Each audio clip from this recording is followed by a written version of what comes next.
Oi Marília, oi pessoal, voltei, desculpem, o professor Alexandre teve um problema na internet e já tá entrando aqui. Olá Gui, boa noite. Olá Luiz, tudo bem?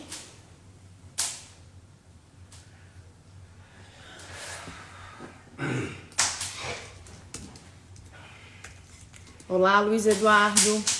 Gente, o Luiz Eduardo, ele coordena um grupo de estudos de direito penal econômico pela UFSC. É aberto a quem quiser participar. Sigam lá o Instagram, se chama GTEC. Semana passada fiz uma conversa lá com o pessoal. Vale a pena assistir e participar lá do grupo, viu? A estrela já apareceu aqui. Pede para entrar na live aí, professor Alexandre. Pediu, vamos lá.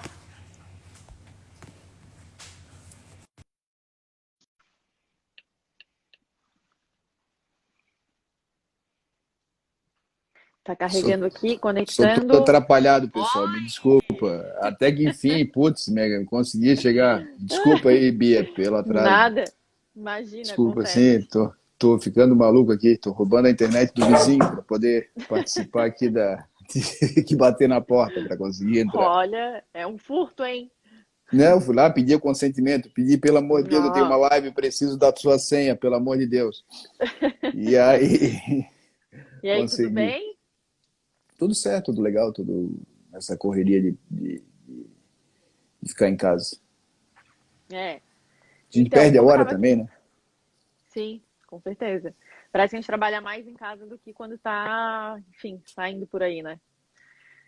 Como eu estava explicando aqui para o pessoal, hoje então a gente faz a abertura desse nosso projeto de interfaces da análise econômica, e a ideia é justamente essa, é estabelecer conexões, né, com áreas do direito e com áreas que não fazem parte do direito. Então hoje a gente vai falar de processo penal, amanhã com a professora Isabela Ferrari nós vamos falar sobre tecnologia, semana que vem sobre concorrência, na outra semana sobre negociação e soft skills para advocacia. Então, sempre buscando fazer conexões com a análise econômica. Hoje o Alexandre vai falar sobre... Vai ficar salvo assim a live. Hoje o Alexandre vai falar sobre acordo de não persecução penal e eu vou ficar tentando traçar aí conexões com a nossa AED. Obrigado, Alexandre, então. então, só obrigada, né, por ter aceitado participar desse projeto. És aí o primeiro expert a participar aqui dessa iniciativa e te agradeço muito de coração. Tu já é meu parceiro há muito tempo. Muito obrigada pela parceria de sempre. Obrigado você, Bia, porque além de... meu contato com análise econômica de direito foi lá atrás. Eu tive uma leitura primeira de Posner, né, de Richard Posner. Fiquei um tanto assustado até pela nossa leitura do direito que eu tinha sido acostumado, uma leitura pelo Estado Social, Estado Democrático Social, uma ideia de Estado forte, e todo o impacto que me proporcionou uma primeira leitura do Richard Posner foi muito avassaladora. Tanto que eu decidi estudar Richard Posner e a teoria da decisão quando eu fui a Coimbra lá, estudar com Aroso Linhares, por oportunidade do pós-doutoramento, e saiu um livro que eu e ele escrevemos juntos, uma crítica um tanto quanto injusta à análise econômica de direito. Eu fiz uma crítica externa, hoje em dia eu reconheço que eu não tinha do desacerto de poder fazer uma crítica externa, ao mesmo tempo que eu posso criticar a utilização dos critérios, por exemplo, os 7 juízes que o Posner coloca, e uma decisão exclusivamente consequencialista, uma decisão que, do último Posner, uma decisão que tenha como pano de fundo a pragmática. Mas isso me fez, com o tempo, estudar. Eu fiz disciplinas inteiras sobre análise econômica de direito, em que nós estudamos a passagem dos diversos Posner, né? Por assim dizer, a escola de Chicago não tem só Posner, tem outros autores, mas fundamentalmente no Brasil, até pela publicação de várias obras dele, nós tivemos uma ampliação do horizonte como ele pensa. E aí, o Bruno Salama, por exemplo, é um autor que eu gosto muito na análise econômica de direito, Muito. em que faz essa passagem, por assim dizer, ao Posner atual, né? O Posner que pensa, embora ele tenha se retirado da vida do contexto de julgador. Mas aqui, para aquilo que interessa, o que eu tenho trabalhado recentemente, que é a análise econômica do direito vinculado ao direito penal, nós tivemos alguns trabalhos orientados pelo professor Everton na UFSC, e nessa área de direito penal e análise de crime. O Luiz, que você estava fazendo referência, é um dos profissionais que decorrem dessa abordagem, o Rodolfo, enfim, o outro Luiz, o Ipuran, tem muita gente que está trabalhando análise econômica dessa ordem. Tem até a análise econômica do cachorro que quer participar, e também tem um cachorro que quer participar. Tem um cachorro que quer participar da live. É a Nala. Faz parte. Tô aqui, claro, em casa faz tudo. Eu tenho 3 feras em casa. E aí quando eu fui estudar um pouco mais sobre processo, e as minhas últimos escritos têm sido muito mais apaziguadores e não criticando a análise econômica por aquilo que ela não quer. Então a gente tem que estabelecer os pressupostos dela e vincular que ela é muito útil, sim, em diversos contextos. Quando se trata de processo penal, eu não vou falar aqui sobre a análise econômica do crime, sobre esse julgamento racional, naquele texto clássico do Gary Becker, já da década de 60, em que fazia analogia do mercado do crime como a compreensão do mercado. A pena é como um preço do crime, a Jéssica Gonçalves também escreveu sobre isso. Tem muita gente que trabalha a questão vinculada ao custo do crime.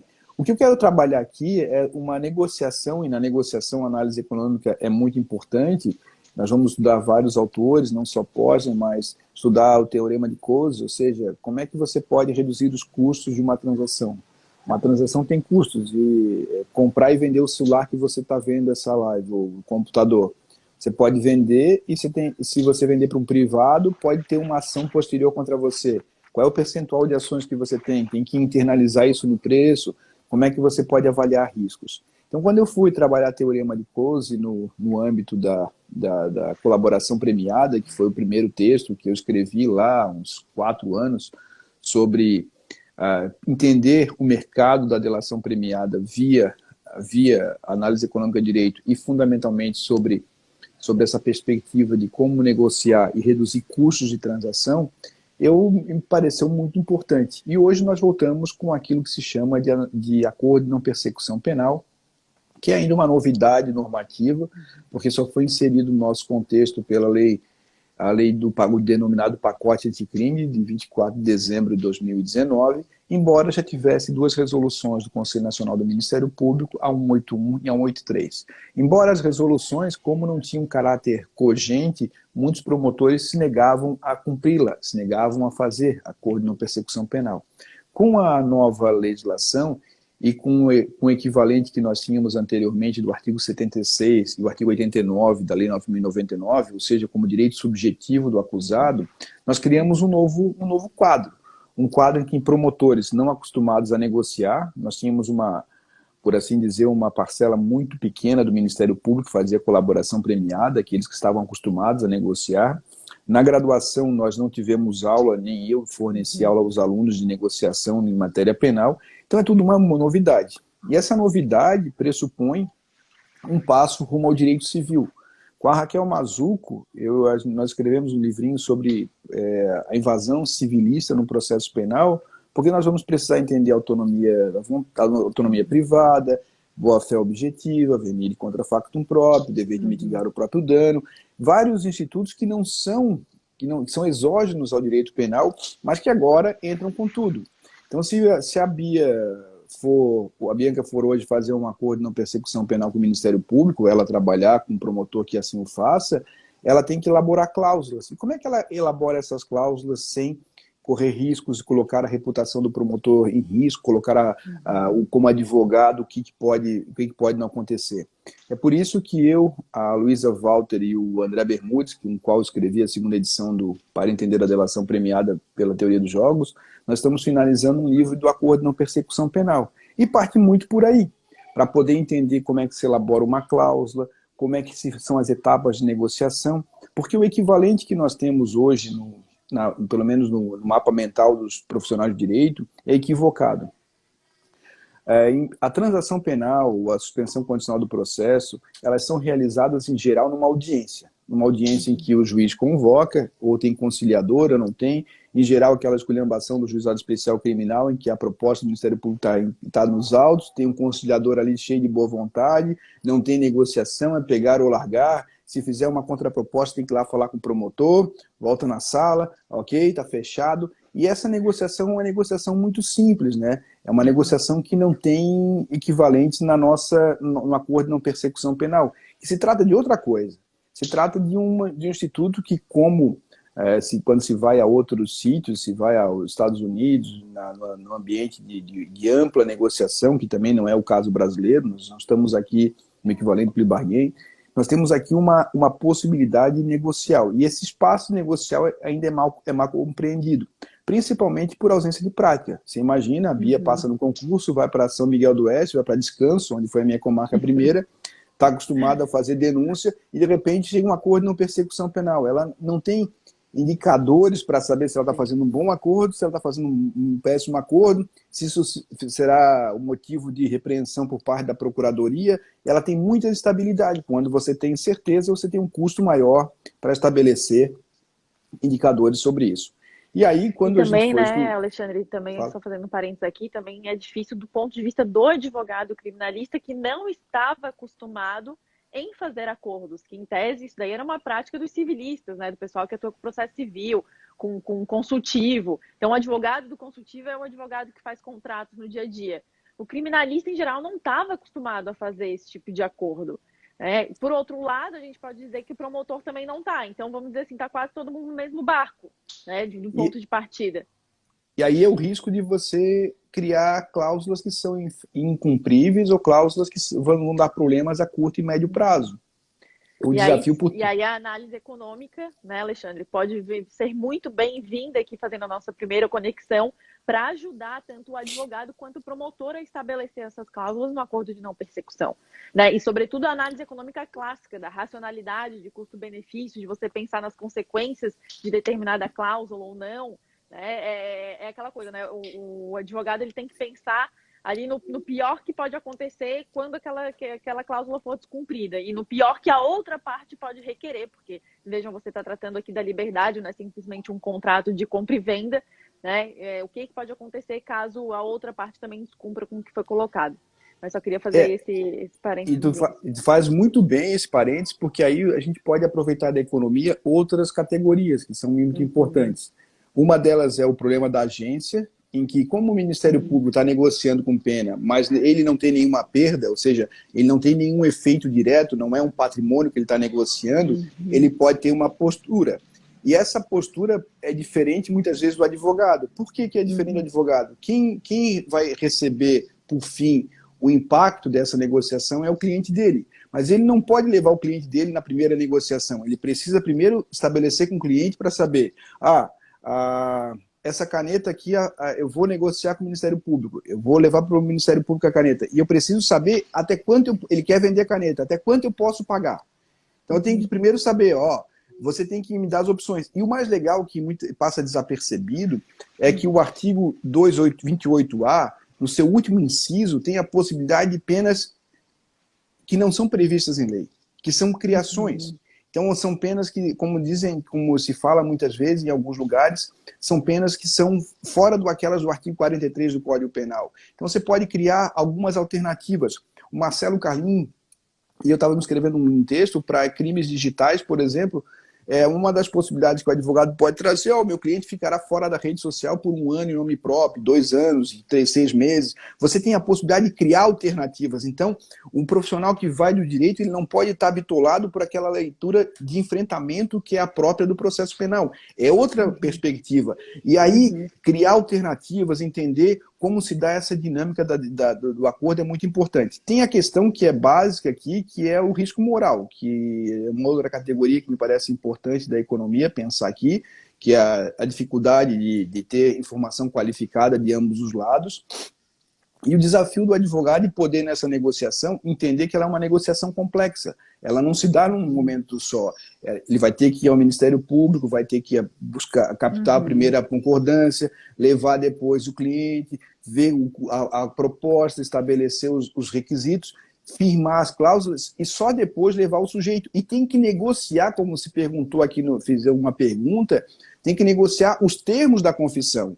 Porque o meu cliente vem aqui e vai falar isso, aquilo e aquilo outro. Não é um interrogatório conduzido pelo Ministério Público sob pena de o sujeito levar uma pancada de outra ordem. Então, tem que ser tudo bem amarrado, fazer em pré-acordo. É como comprar um apartamento, uma casa. Você faz uma promessa de compra e venda, depois você faz o pagamento, você faz a escritura, ou seja, ela não acontece num dia só, não é como ir no Angelone comprar leite, isso você faz na transação penal, você vai lá, comprou, pagou, tchau, vambora, e acabou. Não, aqui no acordo de não persecução penal é uma sequência lógica, e aí você tem que buscar quais são as recompensas. O promotor vai deixar de ter uma ação penal, vai ter uma pena aplicada de maneira breve. Só que aí, a depender do crime, o advogado tem que perceber que o sujeito não vai receber esse benefício nos próximos 5 anos. Então ele está queimando um cartucho dele. Eu fiz um podcast com a Fabiane Barros, que ela trabalha com compliance, por exemplo, ela está usando isso para poder, nesse espaço de negociação, apresentar investigação defensiva digital, evitando o exercício da ação penal a partir disso. Ou, se tiver que fazer, englobar outros mecanismos. Mas quando eu falei da caneta, já para de ouvir na sequência, se eu quiser vender a caneta para a Bia, eu quero R$100 pela caneta. É o meu preço, é o meu piso. Menos de 100 eu não vendo. Mas se eu for oferecer para a Bia, eu posso oferecer por 130, porque eu sei que tem que ter um espaço de gordura nessa negociação. E aí eu preciso estudar os perfis. Quando se fala do ambiente americano, você tem o Rocha, o promotor Rocha. Ele vai olhar o caso e vai dizer, aqui, 3 anos de pena, não tem negociação, é pegar ou largar. E tem o promotor que é aleatório, que vamos fazer isso. E tem o flexível, que é o que consegue negociar, que é o padrão que a gente quer, tanto para o advogado quanto para o promotor. Só que aí, né, Alexandre, ali tu mencionou do problema de agência, né? Tudo bem, o promotor ele pode não ter um problema de agência no sentido financeiro, né? Só que ele pode ter um problema de agência no sentido de moral dele perante a instituição, a reputação dele perante a instituição.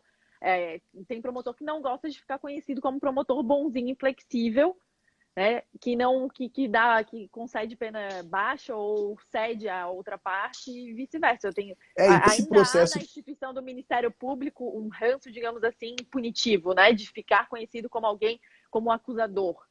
Embora essa mentalidade esteja mudando e venha mudando cada vez mais, ainda pode existir esse problema de agência no sentido subjetivo, né? Não propriamente objetivo do financeiro. Tu era estagiária lá no promotor que trabalhava comigo, ele me chamava de Vara Frozen, porque o sujeito chegava e cantava Livre Estou. Então, essa reputação é um problema. Então, assim, o promotor está em vias de ser promovido, está em vias de votar uma promoção, ele não vai fechar acordo, ele está no momento que o time não é esse. Então, você tem que entender a dinâmica do processo. E para entender essa dinâmica, tem que mapear, tem que se preparar, tem que verificar as possibilidades. Em alguns ministérios públicos, por exemplo, o que conta é o número de denúncias. O promotor tem que fazer um relatório do número de denúncias que ele ofereceu. Então tem que saber que ele só vai aceitar o acordo na persecução penal depois de exercida a denúncia, porque vai contar estatisticamente para ele aquilo, faz parte do jogo. Então a gente tem que entender os diversos momentos para poder fazer, é depois da denúncia, mas é antes da instrução. Tem um ganho de não fazer a instrução. Entender como funciona na real e não como a gente quer imaginariamente. E aí, quando você falou das recompensas, o problema maior é como hoje em dia, não dá para fazer uma audiência às 2 da tarde, batendo boca com o promotor, impugnando testemunha, fazendo rolo, contraditando, e depois às 4 horas bater no gabinete para fazer acordo de não persecução penal. Não dá, porque o processo termina, mas os sujeitos têm memória, a promotora e o promotor. Então, hoje em dia, surge um novo personagem, como na advocacia americana, não tem o advogado que faz ele só faz plea, não vai depois para o embate. Ele está ali para fazer aquilo. Então surge para os novos advogados, aqueles que conseguirem arregaçar as mangas, estudar o que é negociação, eles entram sem fricção.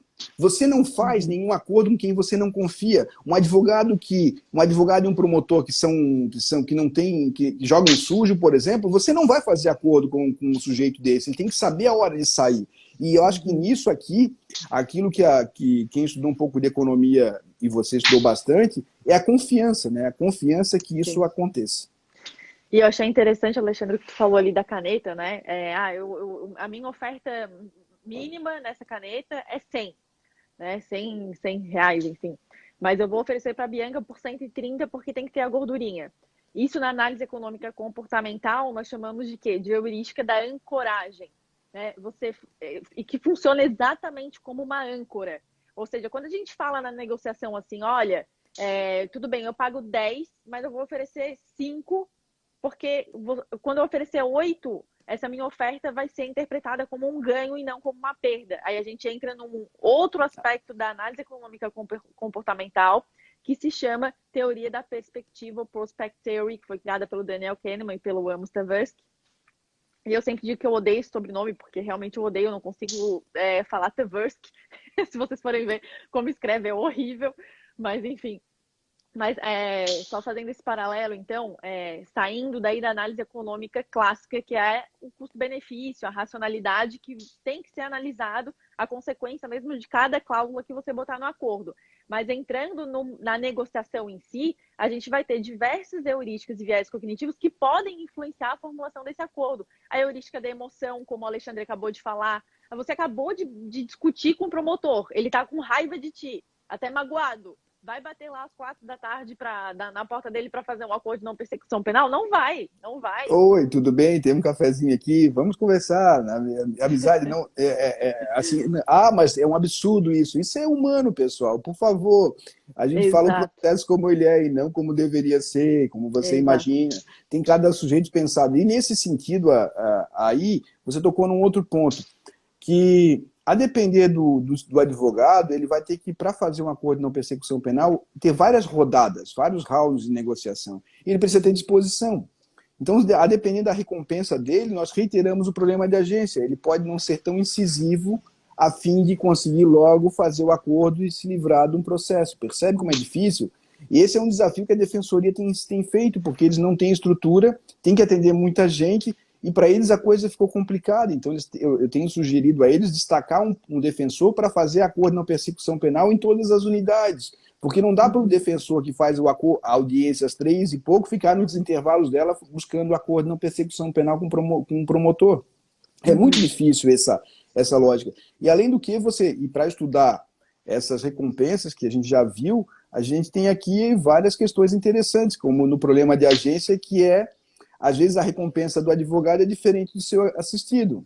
Se ele pode, uhum, eventualmente, e aí é sempre um jogo ético, né, que aí vai ficar, mas o velho exemplo de comprar uma casa. A casa custa 1 milhão. Aí o uhum, corretor vai ganhar 60 mil reais de corretagem. Está lá nos livros de análise econômica.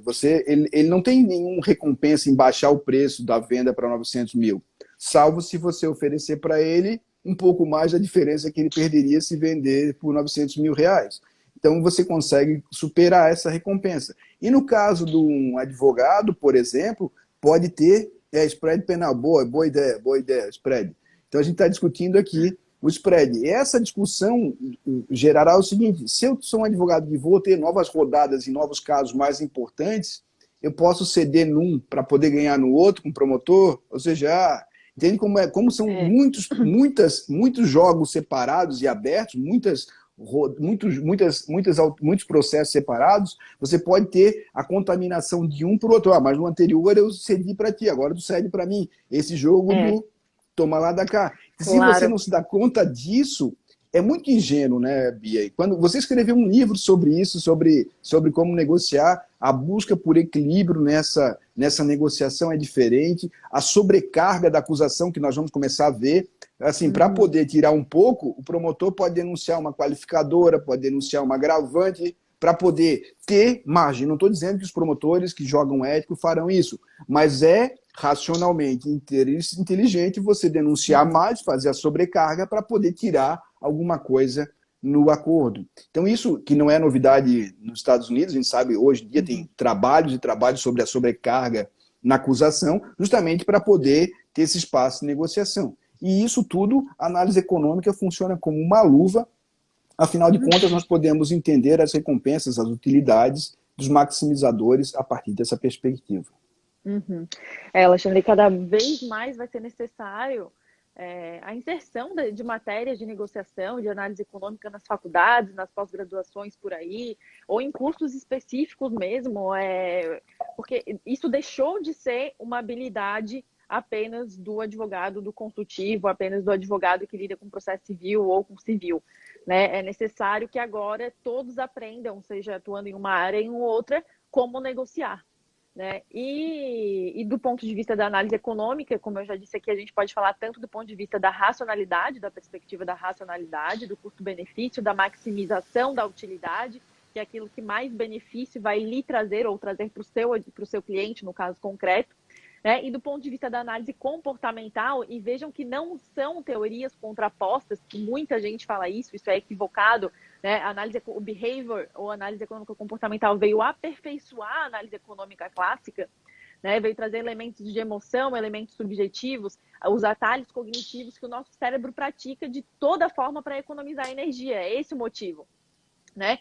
E o ponto interessante aqui, que a gente pode falar de behavior em relação aos acordos de não persecução penal, é a heurística da ancoragem, como eu já disse, você saber negociar as cláusulas no sentido de colocar uma gordurinha a mais ali para conseguir negociar aquilo, e saber que o pressuposto da humanidade como um todo é que nós não gostamos de perder, não é, Alexandre?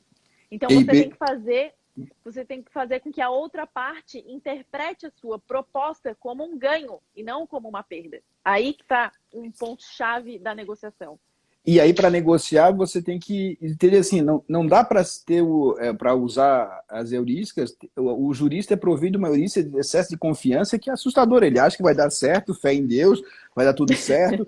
Tem a heurística do jogador, porque eu tô com sorte, eu tô com a minha gravata da sorte, a bolsa da sorte. Então, assim, tem de tudo para poder negociar. E essa questão é importante, porque muitas vezes nessa avaliação de riscos, que é uma avaliação sempre a ser levada em consideração, tem um time para acontecer, não pode esperar, acabou de sair a sentença do juiz, agora eu quero fazer acordo na persecução penal, agora o preço é mais alto, então você tem que entender a dinâmica. Por exemplo, levantou, verificou a prova que tá no inquérito, conversou com o cliente, a condenação é um custo afundado, não tem saída, não tem o que fazer. Vamos trabalhar o quê? Como a gente pode se beneficiar disso? E aí, nessa perspectiva, toda a análise comportamental é fundamental. O modo como se negocia. A gente está fazendo, Bia, que tocasse nesse tema, o Juan Carlos Vezula, que é um mediador mundialmente conhecido, eu e ele trabalhamos em Portugal na implementação dos juízos de penais no sistema português. Ele está fazendo aqui, eu pedi para ele, um curso Beabá, são 12 encontros, em que ele vai, com mais um mediador português, explicar passo a passo o que é a escola de Harvard, por que se pensa assim, como é que há uma abordagem, como é que se tem técnicas de conversação, como você pode fazer, isso tudo dentro de um limite ético de influenciar e não manipular. Exato. Porque a manipulação, ela corre muitos riscos, porque você tem um prejuízo reputacional para o resto da sua carreira. Então, a ideia de poder construir e dar habilidades negociais àqueles que atuam no processo penal é o nosso desafio. A gente vai fazer esse curso, que é um curso online, bonitinho, para que as pessoas possam entender como é que é o velho modo de negociar. Como é que funciona a escola de Harvard? Como é que as emoções entram nisso tudo? Como você constrói rapport? Como você constrói confiança? Como você... Porque aqui o advogado tem que ter uma preocupação muito importante com o seu próprio compliance. Porque ele vai lá no promotor, negocia com o promotor de acordo, fechou. O cliente não quer mais, quem vai pagar essa conta é o advogado. Com certeza. Então ele tem que ter lá o compliance de pegar a assinatura do sujeito, de acordo do sujeito, e depois dizer, foi ele que deu para trás na última hora. Eu tenho tudo comprovado aqui que eu tinha poderes para fazer. Porque isso é possível de acontecer. E não pode o advogado ir lá e dizer, doutor, o meu cliente não quer mais. Não quer mais depois de todo esse tempo investido que eu fiz nisso. O que aconteceu? Então, essas preocupações com a reputação de ambos os lados é que são muito importantes. Por quê? Porque ninguém tem tempo disponível. O tempo é o nosso melhor ativo. Então, um promotor que vai negociar um caso simples vai perder algum tempo, vai investir um tempo. vai investir um tempo e, se for para fazer um caso mais complexo, muito, muito mais tempo. E se tudo isso acontecer, tem que tomar mecanismos de proteção, tanto do Ministério Público quanto da Defesa. Vai gravar a conversa? Não vai gravar a conversa? Vai ter termo da conversa? Não vai ter termo da conversa? Para fazer um acordo de não persecução penal, o que faz? E sabe o que é pior? Ou melhor? 80% dos processos, dos casos, dos tipos penais, cabe acordo de não persecução. Isso é sensacional, né? E aí eu quero saber... É o futuro, né, Alexandre? É o futuro. E aí o que acontece? O advogado está chegando no escritório, esperando que o inquérito vá concluído para o promotor. Porra, tem um mercado! Olha só, tem um oceano azul para sair atrás de acordo na persecução penal ativamente. Não, mas ele está esperando no velho modo de pensar, que tem que esperar o sujeito ser citado para procurá-lo, para ele então fazer a defesa. Não, esse processo é um processo de extinção. Esse processo é um processo que será a sobra do acordo de não persecução penal. Então tem todo esse mundaréu de o mercado, o cara diz assim, mas não tem processo para procurar. Vai ativamente, você tem muita coisa para fazer. E o mais legal, né, Alexandre, é que como é novidade para todo mundo, e o pessoal ainda está muito focado no modo antigo de pensar, no modo processualista, acredito que o advogado tem a faca e o queijo na mão, né, de buscar e de propor isso para o promotor, de ir atrás do inquérito, de ir atrás do Ministério Público para tentar fechar o acordo. E digo mais, o cuidado inicial de ambas as partes tende a ser maior, porque como é novidade, nós vamos raciocinar com o sistema cognitivo 2, e não o 1, que é o sistema cognitivo, e que é o que a gente faz no processo penal hoje em dia. Né? É o exemplo que eu sempre dou.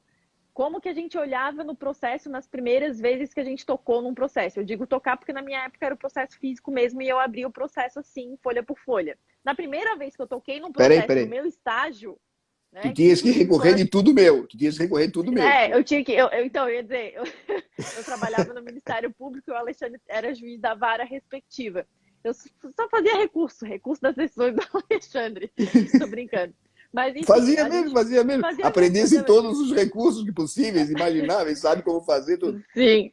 E aí eu peguei o processo a primeira vez, fui fazer uma denúncia, né? Na época não advogava, eu era estagiário no Ministério Público, e eu abri o processo folha por folha. E aí no final você descobriu o quê? Era um carimbo de intimação que precisava, e você ficou lá 3 horas e meia olhando o processo de cabo a rabo, né?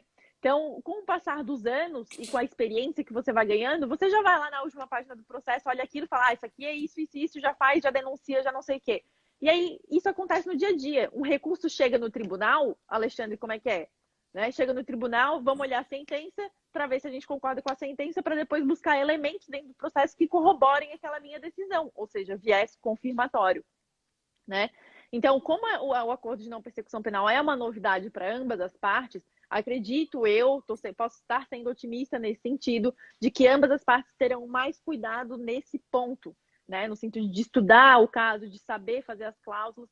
Por outro lado, pode torná-las mais inflexíveis por ser uma novidade e ninguém quer ficar saindo aí na mídia, né? Como alguém que, enfim, um promotor bonzinho ou advogado ruim, que não fez lá uma cláusula XYZ. Então, é necessário mesmo muito cuidado. E ali isso tem, a médio e longo prazo, um promotor que não faz acordo na persecução penal terá a unidade dele lotada, enquanto o outro promotor que faz adequadamente, analisando caso por caso, terá uma quantidade de processo menor. O perigo disso é que algum estatístico desse vai dizer que não precisa mais da promotoria. Então a gente tem que perceber que acordo na persecução penal toma tempo. É igual o juiz da infância. Eu fui juiz da infância durante um tempo. Então a gente tem lá reuniões com abrigo A, abrigo B, casa de internação, equipe interprofissional, tudo isso não está nos autos. Aí eles acham que o juiz da infância não faz nada, porque o juiz da infância tem poucos processos. Mas para aplicar uma medida socioeducativa, para poder acompanhar a rede, é um trabalho sem fim. Esse trabalho, que são as reuniões que são antecedentes ao acordo de não persecução penal, é um trabalho efetivo, um trabalho muito qualificado, né? E aí, só para aproveitar essa perspectiva que tu fizesse de ancoragem, de excesso de confiança que nós falamos, esse viés otimista que tem aquele livro do óculos cor-de-rosa, né? A gente tem que muitas vezes tirar o óculos cor-de-rosa da atuação. E aí não adianta o advogado chegar lá, promotor, assim, não, mas essa prova é lista, vou discutir. Querido, baixa a bolinha, conversa de maneira igual, se vem para fazer rolo, ninguém joga com gente chata, ninguém acorda com gente chata. Então, se tu é um chato, tu queres discutir legalidade em relação a isso, tu pode sugerir, tu vai dizer, ó, durante a instrução, eu provavelmente vou alegar a legalidade dessa prova, por isso, aquilo, outro. Agora, não tem como ficar batendo na mesa, porque você cessa a comunicação. É tudo uma discussão sobre comunicação, como você vai comunicar. E me parece que é extremamente importante pensar, associado a isso, a investigação defensiva. A Gina, nossa defensora pública, colega lá, a investigação defensiva como mecanismo, porque como não vai ter mais instrução, ou apresenta-se as cartas defensivas ali na negociação, ou não vai ter processo. Então você vai dizer, ó, aqui, ó, essa prova é duvidosa, a entrada na casa dos policiais se deu de maneira sem autorização, eu vou discutir isso, mas o tribunal pensa o contrário, é sempre arriscado, se é arriscado para os dois lados, quem sabe a gente possa estabelecer um ganha-ganha, é um ganha-ganha dos dois lados, um ganha-ganha que a pena vai ser reduzida, e nós vamos aplicar a pena imediatamente, o acusado faz isso, a proposta, ou seja, você tem que construir um ganha-ganha. É possível, sim, a acordo de não persecução penal em direito tributário, é possível, só não é possível na violência doméstica e nos crimes que tenham violência e grave ameaça. O que é paradoxal também, né, Bia? Porque, você imagina, uma lesão corporal não cabe. Por que não? Por que não cabe? Só porque tem violência? Mas se a gente vai pensar que o que monitora isso é o bem jurídico tutelado, então, assim, cabe transação penal, cabe suspensão condicional do processo e não cabe acordo de não persecução penal porque é uma lesão corporal? Não faz sentido. Não faz.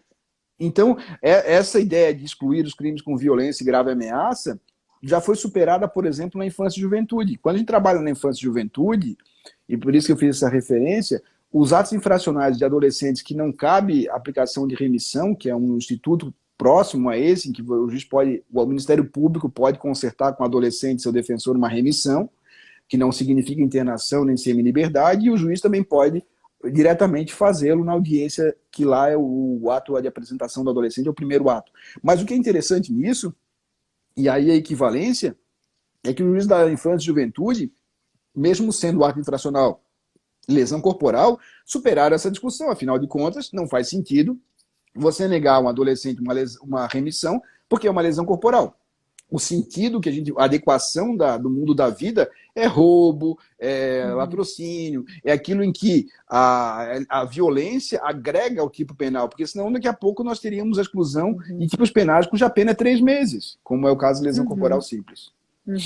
E olha só, Alexandre, eu vejo que o pessoal aqui que está nos mandando as dúvidas tem bastante questionamento sobre a prática mesmo, né?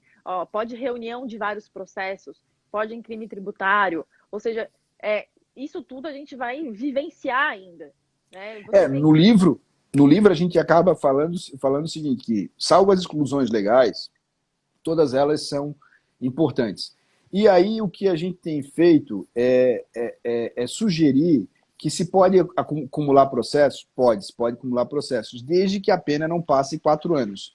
E essa pena passando de 4 anos também passa pelo enquadramento que o Ministério Público pode dar aos fatos. Então, por exemplo, não cabe em princípio no tráfico, mas no tráfico privilegiado do parágrafo 4º do artigo 33 cabe. Então você imagina a seguinte situação, está numa audiência de custódia, o sujeito conduzido pelo 33. Na audiência de custódia, e aí não tem nenhuma vedação, o ganho imediato do acusado é sair livre, que é uma parcela significativa, conseguir sair livre. Não, por que eu não posso oferecer o promotor acordar, dados a situação do mundo da vida, já imediatamente aplicaram a fazer um acordo de não persecução penal, aplicando o parágrafo 4º. O acusado sai livre, o promotor sai com uma sentença imediata, o cara já sai com uma condenação para cumprir. Por que não se pode fazer? Eu não tenho um óbice no tocante a isso, mas o que a gente pode fazer é pensar, cabe em qualquer situação que não tenha violência ou grave ameaça, inclusive nos crimes da organização criminosa. E a discussão que você tocou e me é muito peculiar, a gente no livro começou a abordar temas essas preocupações, vários colegas nossos mandaram. Eu no Criminal Player fiz um podcast com um promotor de Minas Gerais, que eu gosto muito, que é o José, e a gente fez ele falando da experiência do Ministério Público e do impacto que isso tem dado para eles, porque é como andar num pântano, você não tem segurança é um S2 o tempo inteiro, pisando em falso. Uhum. E a preocupação de não pisar na bola e não ser taxado como trouxa depois porque foi passado a perna por algum advogado. Então essa Uhum. preocupação de trabalhar, de ouvir, de ter paciência nas primeiras negociações é fundamental. Depois, quando você ganha uma prática de mercado, uma prática da negociação, ela é fundamental. E aí a gente tem pensado, eu mais a Ana Liberato estamos fazendo um aplicativo para você pensar o seguinte: como é que a gente fez o aplicativo? Quanto é que é a pena possivelmente aplicada? Então, o que a gente fez? Se o sujeito condenado for, ele vai lá, a aplicação da pena vai partir do mínimo legal, em geral, parte do mínimo legal. Então, a gente pegou, tem agravantes, as circunstâncias do 759, tu tens uma monografia sobre isso, são desfavoráveis, favoráveis ou não? Quando o juiz vai usar 1/8, a gente estabelece assim, se condenado for, a pena seria X. Então, dentre aqui e lá, tem o preço do custo do processo, o custo da prova, o custo de todo mundo. Vamos abreviar isso. Quanto seria a negociação? Então, a gente já tem um standard para começar a negociar, um padrão. Se condenado for, a pena seria de 3 anos. Vamos começar a discutir agora de 3 anos para baixo. Quanto é que vale para cá?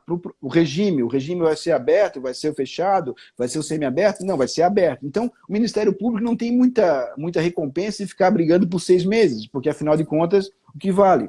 Então, a ideia é do quê? É importantíssimo todos os crimes que tenham vítimas de já levar a prévia negociação com a vítima, porque isso faz o quê? Desonera o Ministério Público de ter que dar satisfação para a vítima. Está resolvido. Estado, o que for. Então, essas habilidades que você bem colocou, que o advogado precisa tomar ciência, o que o promotor precisa tomar ciência, são desafiadoras para todos nós nesse momento de implementação do acordo de não persecução penal. E nós fizemos uma coisa legal no livro, que foi colocar as cláusulas que aparentemente são legais, mas que levam consigo um problema. Então, assim, a gente não está acostumado a ler a cláusula. Então, quando eu vou comprar um apartamento, pedir para um advogado que entende de contrato para ele ler aquele troço, porque eu quero saber de alguém que tem opinião legal.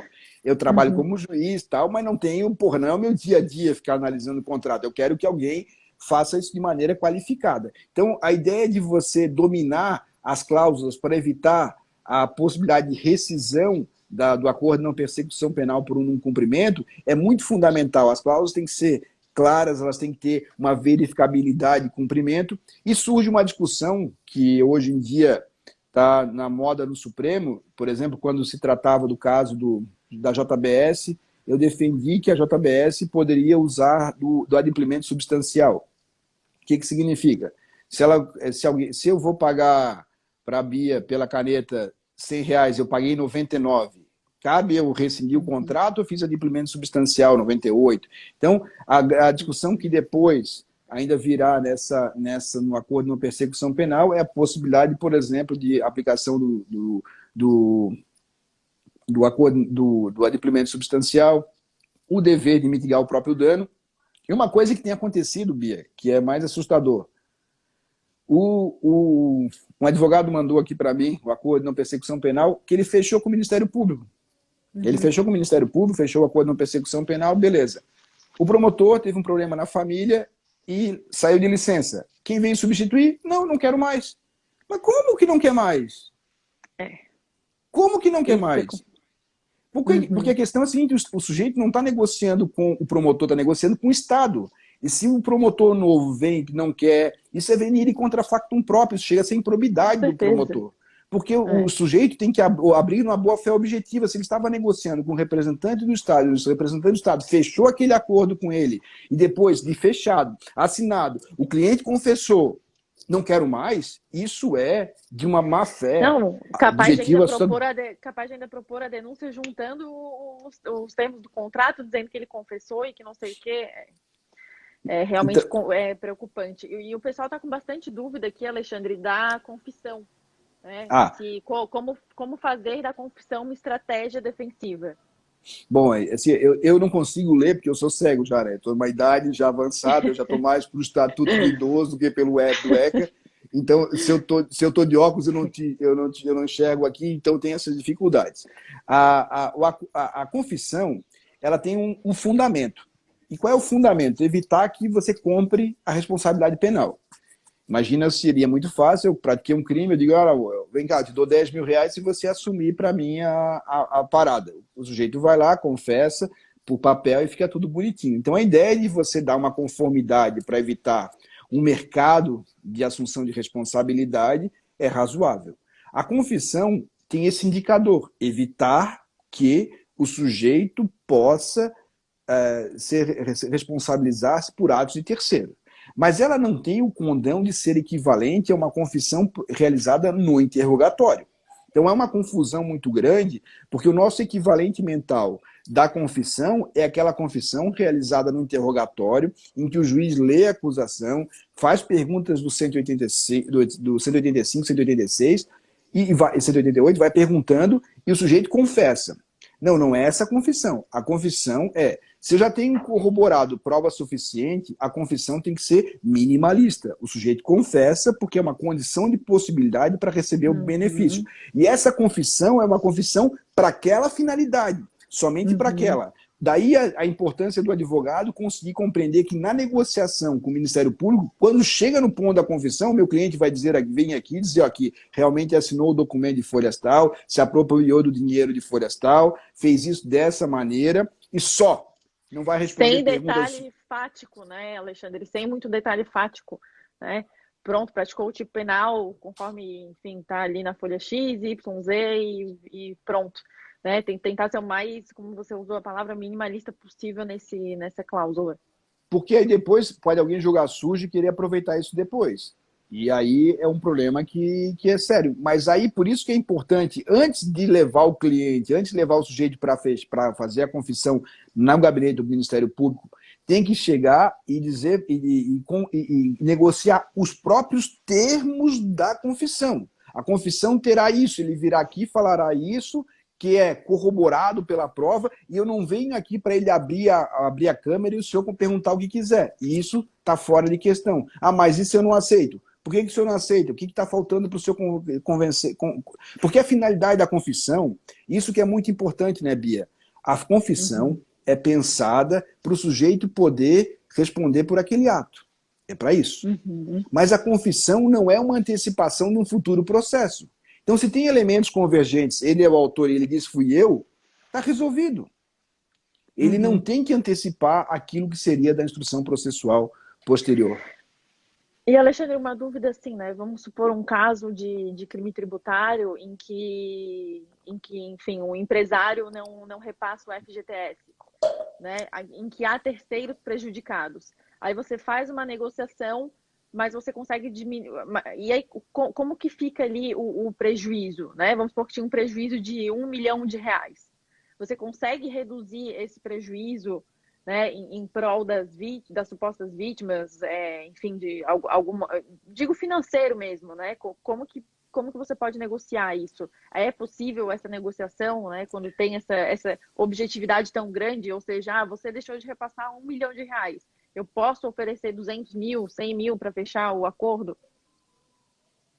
Isso é bem complicado, vai depender do caso, né? Eu acho que, assim, em tese, o que eu posso dizer? Se a regra do artigo 28 propõe a reparação.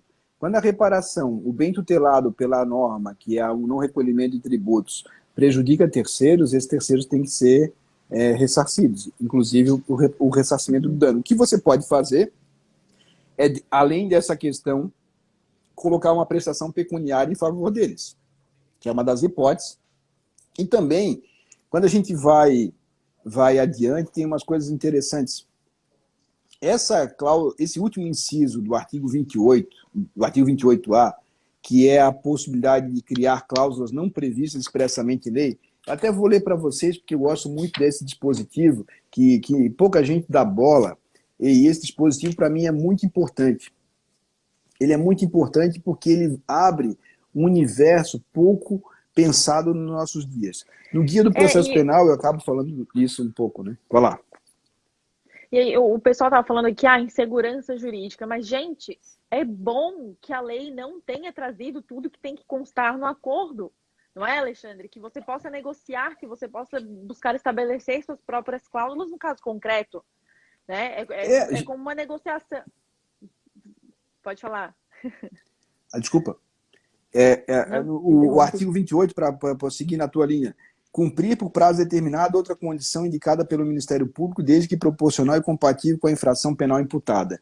E aqui você tem aquelas cláusulas esdrúxulas americanas, de dar com uma Uhum, camiseta dizendo eu sou furtador, né, que aqui a gente teria uma violação da dignidade, mas a ideia, por exemplo, eu não tenho nenhum impedimento que um sujeito como esse, por exemplo, possa dar garantia de emprego para o sujeito por um prazo determinado.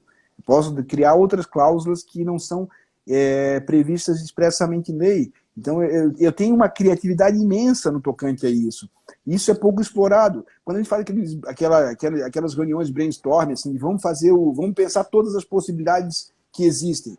E aí é legal porque os exato. novos advogados têm muito disso. Eu tenho falado para os amigos meus, Alexandre, como é que eu contrato estagiário? Se tu contrata o mais nerd que tu tiver, que é o cara que pensa as coisas mais malucas do mundo, que vai te dar as ideias mais mirabolantes, tu não vai usar em 90% dos casos, mas nos 10% dos casos que tu vai usar, ele vai te dar uma ideia mirabolante, que é muito legal. Então, Uhum, pensar assim, ó, uhum, como a gente foi pensar, o ambiente americano, o que tem de coisa diferente foi aplicada?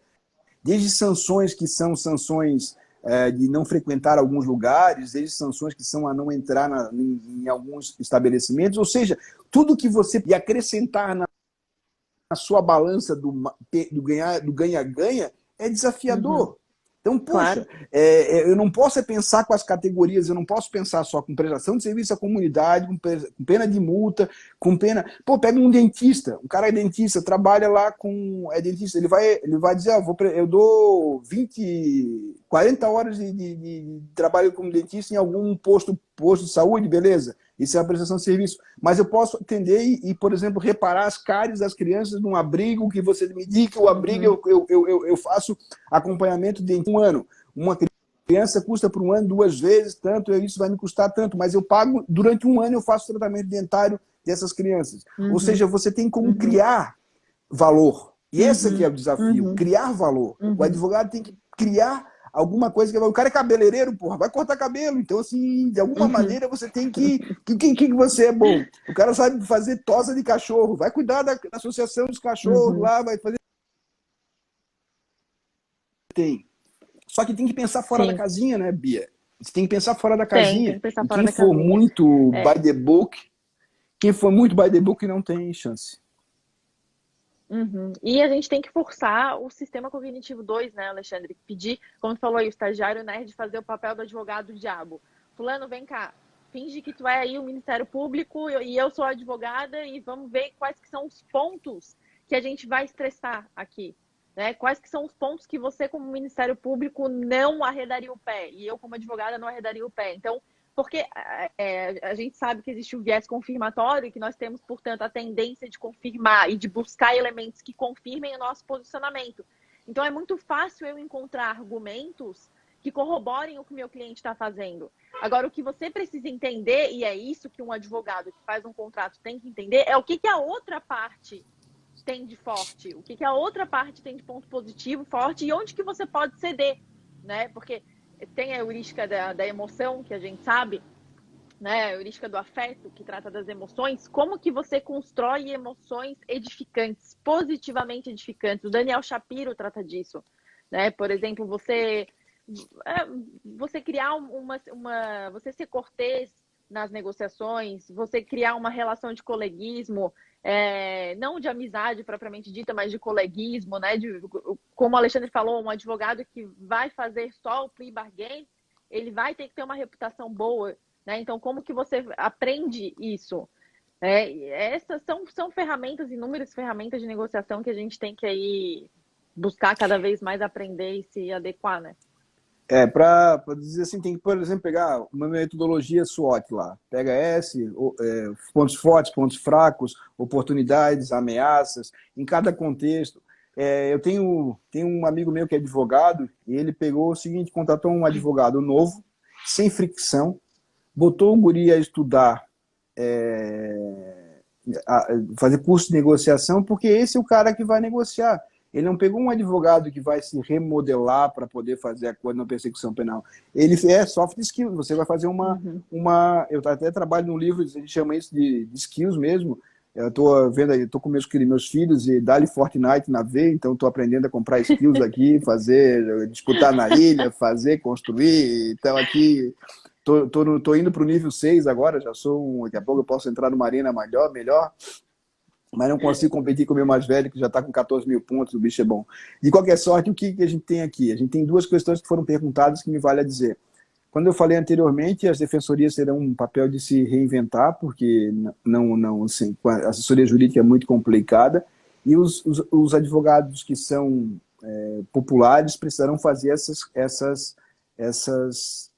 adotar essas habilidades. Falando Que não são nisso, da... Alexandre, um jabá aqui, a gente vai ter uma live ali no nosso projeto de interface da ID sobre negociação e soft skills na advocacia, que é o Bruno Barata, que vai trazer para a gente, um excelente advogado, um cara com curso de liderança e negociação em Harvard. Então, o cara sabe muito, vai nos trazer aí essas soft skills que o pessoal está falando. Beleza, é mais ou menos isso. Então já depois aí acompanhe em cerca de uns 45 dias, 60 dias no máximo, o livro já está estourando aí pela Mais Editora. Eu, no guia desse ano, acabei trabalhando essas questões como uma negociação complexa, reproduzir as discussões, as etapas. Então quem quiser no livro também tem lá, me manda inbox que é um desconto de 15% aí, para quem quiser comprar o livro. E te agradeço muito, né, Bia, por ter aberto esse Eu que espaço, perdão agradeço, pelo Alexandre. atraso aqui. O Alexandre também, a Não, gente pô, trocou foi muito muita divertido. ideia quando eu estava escrevendo meu livro, também foi sensacional. Sempre incomodo ele, sempre incomodo. A gente já falou de nudge, hoje a Nada. gente não falou de nudge, né, Alexandre? Dá um Hoje empurrãozinho, a gente dá um faltou o nudge. empurrãozinho. Eu posso, não, gente, é assim, porque eu aprendi, vou dar um nudge, então, assim, né? Eu aprendi muito, tudo isso é fundamental quando eu li o teu livro. Quando eu li o teu livro, eu compreendi fundamentalmente como é que eu posso melhorar as minhas habilidades. Então, o teu livro, que está publicado pela Juspodium, é importantíssimo para isso. Então, Boa, vale boa. a pena. Foi violento esse nudge, foi meio violento, mas tá Foi. valendo. É uma caixa. Como esses dias eu fui falar na sala de aula, o aluno perguntou assim se era um nugget ou era um chiquinito. Eu disse, não, um nugget. Aí ele não entendeu também, aí eu disse, então... Me diverti bastante. É, Ó, depois salva essa live aí para quem quiser ver, a Alessandra está pedindo ali. vai estar Pessoal, salva. agradeço muito aqui a Bia por todo esse espaço. Olha, ela tem aquela luz olha lá no reflexo da parte de trás da janela, dá para ver que ela tem a luz de iluminação. Olha lá atrás, ó, tem o redondo lá, Um a luz anel. de iluminação é legal. O anel, o A anel. gente teve que se adequar, né, Alexandre? A gente teve que se adequar, né, às Eu novas sou tecnologias aí. vintage, ó. A vintage? Não, a gente tem que dar aula online em pós-graduação e não sei mais o quê. Mas eu tô no celular, não comprei ainda nenhum aparelho aí que. Só esse anel aí, pessoal, de ring light. Isso aí, eu fui chamando de anel aqui. Ring light. Pessoal chique. Comprei no Mercado Livre, Blogueira. baratinho, baratinho. Blogueira. Valeu, pessoal. Obrigadão por terem estado conosco aqui. Foi bastante gente. Alexandre, Até a próxima, obrigada por pessoal. tudo. Eu sei que tu tá aí com teus 3 filhotes aí, então muito obrigada. Foi uma honra te receber. E estamos aí sempre parceiros. O pessoal que quiser aí depois falar mais com a gente marca um outro dia, né, Alexandre? Valeu, Acho parceiro. que... Quando sair o livro, a gente faz uma nova. Beleza. Tchau, tchau, gente. Obrigada. E amanhã, sobre tecnologia com a Isabela Ferrari, lá no meu Instagram. Tá bom, gente?